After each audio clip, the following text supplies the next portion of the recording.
Salut les amis, on est parti aujourd'hui pour le 38e épisode de cette série Zap Mercato et on a beaucoup d'informations très intéressantes aujourd'hui. C'est passé pas mal de choses sur cette journée de dimanche. On a beaucoup d'informations, donc on va démarrer déjà premièrement avec une information dont on a parlé hier. C'est bien d'avoir un petit suivi. On va parler d'Edinson Cavani. Hier, on annonçait des négociations assez intenses entre Boca Juniors et Edinson Cavani. Visiblement Cavani a donné donc sa réponse à Boca et il ne souhaite pas à l'heure actuelle rejoindre l'Argentine. Edinson Cavani donne toujours sa priorité à un club en Europe et potentiellement un club en Liga. Donc on l'a dit hier, il y a toujours des négociations avec Villarreal à l'heure actuelle et ça serait la priorité de l'ancien attaquant du Paris Saint-Germain, qui est toujours d'ailleurs le meilleur buteur du PSG. Ça serait donc de rejoindre Villarreal en Liga. Ensuite, une autre information qui concerne l'Olympique de Marseille, qui a fait de belles choses hier au Vélodrome face à Reims pour le compte de la première journée de Ligue 1. Les Phocéens se sont imposés assez largement 4-1, avec notamment une recrue Luis Suarez qui s'est montré très efficace, et l'OM pourrait enregistrer donc l'arrivée d'un autre attaquant de poids, d'envergure, un autre attaquant sud-américain, c'est un Chilien, Alexis Sanchez. On est toujours plus proche d'une arrivée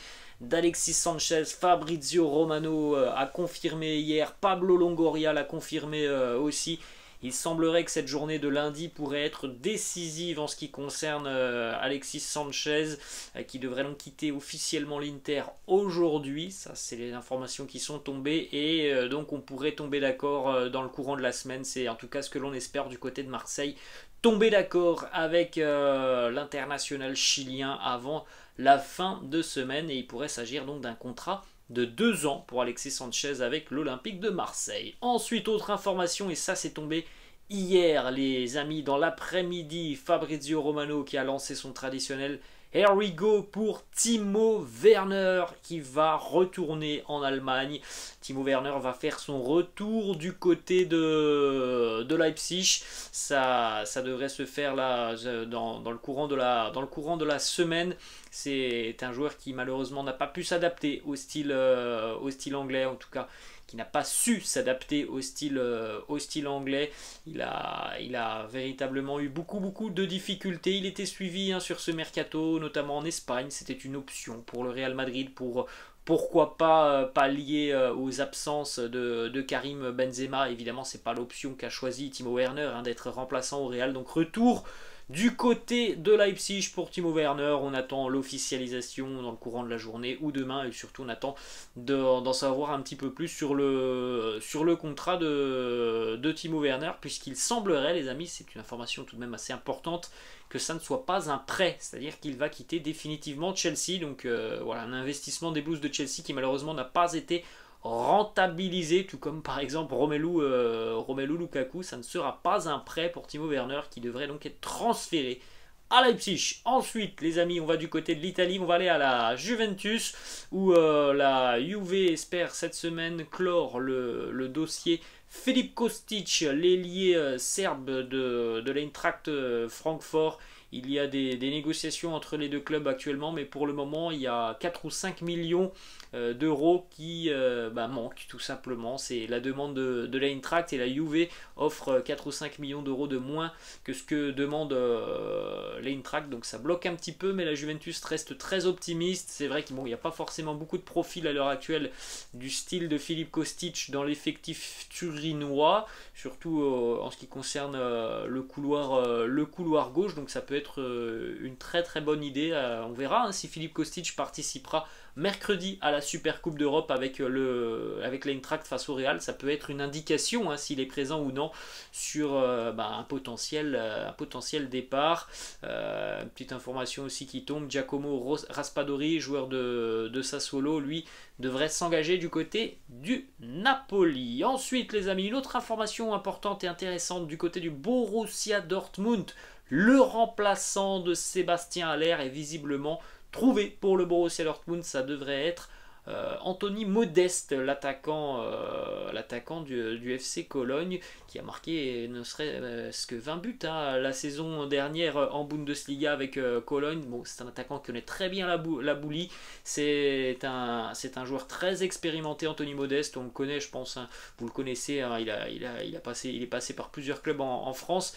C'est un grand gaillard hein, sur le front de l'attaque. Il est très très juste et agile devant le but. Donc voilà, pour peut-être pallier à une absence de quelques mois pour Sébastien Haller, ça peut être une alternative assez intelligente de la part du Borussia Dortmund. Ensuite les amis, on va aller en Andalousie au FC Séville, où le club andalou a annoncé hier officiellement un accord de principe qui a été trouvé avec Isco pour un contrat de 2 saisons. Alors on rappelle les amis qu'Isco il est libre de tout contrat, il a quitté le Real Madrid il y a quelques semaines.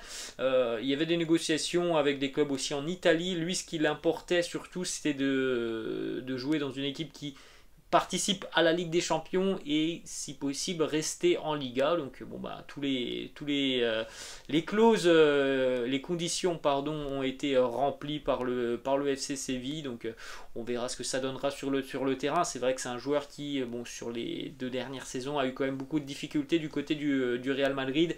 L'adversité devrait tout de même être un petit peu moindre hein, du côté de Séville. On va poursuivre les amis du côté de l'Angleterre, on va en Première Ligue à Everton. Alors les Toffees ont mal démarré ce week-end face à Chelsea, une défaite 1 but à 0, mais Everton pourrait changer un petit peu de visage dans le courant de la semaine, puisque cette semaine du côté des Toffees on espère annoncer 3 arrivées, et bon, c'est pas n'importe qui devrait arriver du côté des Wolves, hein, puisqu'on a 3 internationaux qui devraient arriver du côté d'Everton. Alors justement, un joueur en provenance de Wolverhampton, international anglais, défenseur central, Connor Cody, qui devrait s'engager donc avec les Toffees.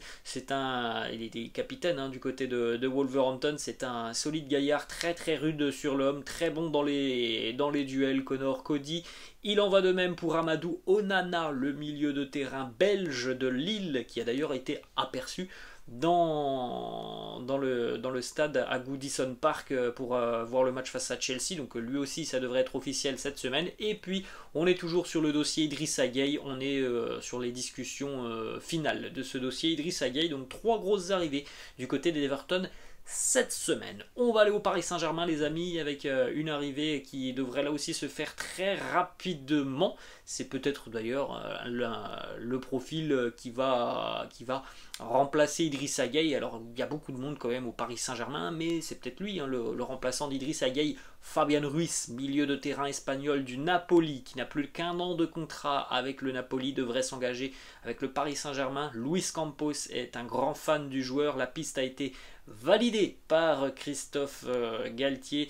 Grand milieu de terrain, il fait 1m90, c'est un gaucher, il faut le préciser. Il est très très doué avec son pied gauche. C'est quelqu'un qui peut marquer 4 ou 5 buts par saison, qui peut délivrer 6 ou 7 passes décisives, très très bon dans la percussion, dans les prises de balle pour se projeter vers l'avant. Bon, c'est pas le meilleur technicien Fabian Ruiz, mais c'est un joueur qui est très très intelligent et qui est très doué avec son pied gauche. Donc encore une fois un profil important du côté du Paris Saint-Germain, et un profil que le Paris Saint-Germain n'a pas forcément. Il y a beaucoup de polyvalence et de profils différents au milieu de terrain parisien, et donc ça sera vraisemblablement le cas avec ce nouveau joueur Fabian Ruiz. On va continuer les amis du côté de l'Angleterre, on va aller à Manchester United, où Aaron Wan-Bissaka pourrait retourner du côté de Crystal Palace. Ça fait 2 ans qu'il est arrivé à Manchester United. Si je ne me trompe pas, Manchester avait misé énormément sur lui. J'ai plus le prix en tête, hein, mais si je ne me trompe pas, ça doit tourner dans les 50-60 millions d'euros, hein, le transfert de Wan-Bissaka il y a 2 ans. Bon, bah pour à l'heure actuelle, hein, un rendement qui n'est pas là. C'est un joueur qui ne joue même plus avec Manchester United. Il est sur le banc de touche et il pourrait donc retourner du côté de Crystal Palace, vraisemblablement sous la forme d'un prêt. Encore une fois, du côté de Manchester, depuis quelques années tout de même, on s'est souvent raté sur le mercato. Rares sont les joueurs des Red Devils dont on peut dire oui, ça a été un bon coup pour Manchester. On peut peut-être parler de Bruno Fernandes, mais voilà, il y a quand même très régulièrement du côté de Manchester United des erreurs de casting au recrutement, dans le recrutement. On espère que ce ne sera pas le cas avec les choix d'Eric Ten Hag. Ensuite, une dernière information les amis pour terminer cette vidéo. Dan Axel Zagadou, on en a déjà parlé hein, sur la chaîne et dans les vidéos de Dan Axel Zagadou qui aura du mal à jouer cette année hein, du côté du Borussia Dortmund. Il doit envisager un départ et ça pourrait se faire pour Dan Axel Zagadou puisque West Ham en Angleterre est très intéressé. Voilà les amis, la fin de cette vidéo, j'espère que ça vous a plu. N'hésitez pas comme d'habitude à lâcher un petit pouce bleu, n'hésitez pas non plus les amis à vous abonner à la chaîne. Je vous laisse et je vous dis à la prochaine, ciao.